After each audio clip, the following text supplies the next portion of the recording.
Saya Adisti Larasati masih menemani Anda dalam Sapa Indonesia Pagi. Saudara, pelapor kasus dugaan pencemaran nama baik dan fitnah terhadap ijazah Jokowi Peradi Bersatu siang kemarin mendatangi Polda Metro Jaya.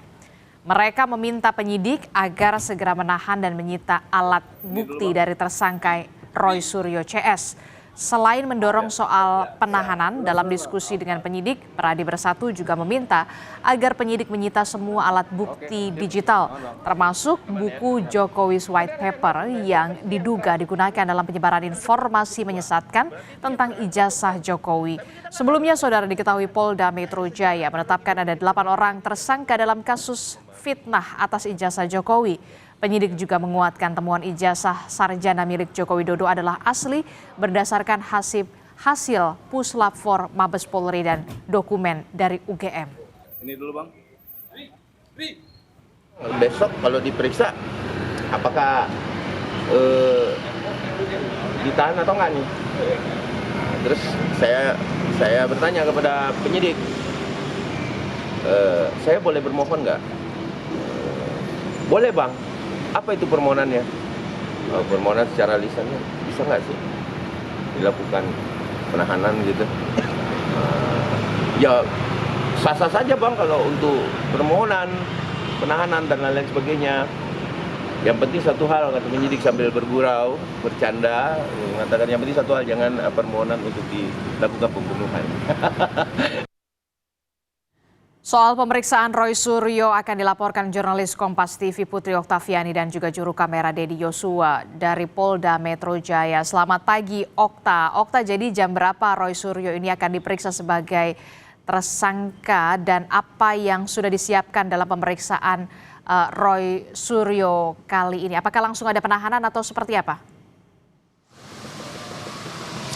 Selamat pagi, Adisti dan juga saudara. Benar sekali bahwa hari ini Polda Metro Jaya berencana akan memanggil Roy Suryo CS dalam kasus tudingan ijazah palsu Presiden ke-7 Republik Indonesia Joko Widodo.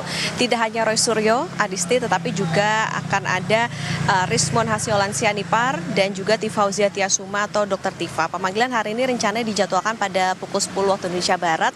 Tetapi karena sekarang masih jam 9:18, kami pun juga masih menantikan kehadiran dari Roy Suryo. Tadi Adisti dan juga saudara, kami sempat berkomunikasi juga dengan Roy Suryo melalui pesan singkat dan ia menyatakan akan hadir pada pukul 10 bersama dengan tim kuasa hukum. Dalam pesan singkat yang sama, Adisti, tadi Roy Suryo mengklaim bahwa dirinya punya hak intelektual untuk melakukan penelitian ilmiah atas dokumen publik yang sewajarnya diteliti. Namun tetap ia menghormati pemanggilan terhadap dirinya sebagai tersangka hari ini. Roy Suryo juga menegaskan bahwa ia akan mengikuti seluruh proses yang ada, sehingga kalau tadi ditanya apa yang disiapkan, tentu ia akan menyiapkan bagaimana jawaban-jawaban atas apa yang akan didalami oleh Polda Metro Jaya terkait dengan kasus ini, karena ini pun juga menjadi pemanggilan pertama setelah Roy Suryo ditetapkan menjadi tersangka. Roy Suryo ini, Adisti, menjadi satu dari 8 tersangka yang ditetapkan Polda Metro Jaya terkait dengan kasus ijazah palsu Presiden RI Joko Widodo, dan dalam konferensi pers beberapa waktu lalu dikatakan bahwa penetapan tersangka ini berdasarkan dari segala perkara, kemudian pemeriksaan terhadap 130 saksi, keterangan dari 22 ahli dan juga 723 barang bukti. Jadi tentu menarik untuk melihat bagaimana nanti hasil dari pemeriksaan Roy Suryo di pukul 10 waktu Indonesia Barat, karena sekali lagi ini merupakan pemanggilan pertama terhadap Roy Suryo CS sebagai tersangka. Adisti? Ya, ini kali pertama Roy Suryo CS dipanggil atau diperiksa sebagai tersangka. Sudah ada informasikah apakah ada langsung penahanan atau seperti apa?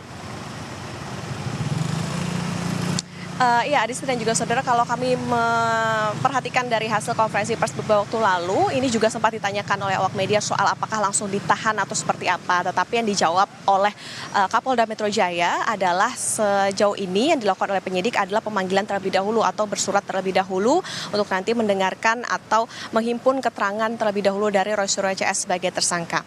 Dan Adisti dan juga saudara, tentu juga kita menantikan seperti apa langkah berikutnya dari Roy Suryo maupun juga kuasa hukum terkait dengan tentunya yang ditanyakan adalah soal pra-peradilan. Nah, ini yang sebelumnya juga sempat disampaikan bahwa ini akan dipertimbangkan nantinya apakah akan diambil langkah pra-peradilan. Jadi kita nantikan saja seperti apa proses pemeriksaan dari Roy Suryo beserta dengan Rismon maupun juga Dr. Tifa nanti pada pukul 10 waktu Indonesia Barat. Adisti. Terima kasih informasinya jurnalis Kompas TV Putri Oktaviani dan juga juru kamera Dedi Yosua melaporkan langsung dari Polda Metro Jaya. Selamat kembali bertugas.